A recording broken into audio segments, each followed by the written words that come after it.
Did you know? The Mascarene Swiftlet is one of the few birds that echolocates. Just like bats. Yes. This tiny bird uses clicking sounds to navigate through pitch-dark caves where it nests. Found only on the islands of Mauritius and Réunion, it builds its nest high on cave walls using saliva. Face with open mouth, that's right. No twigs or leaves, just spit. It can fly for hours without resting, even sleeping mid-flight during migration. Sleeping face airplane. Sadly, it's now near threatened due to habitat loss and human disturbance. Crying face. Let's protect this island marvel.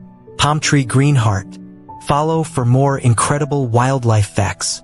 Bird sparkles.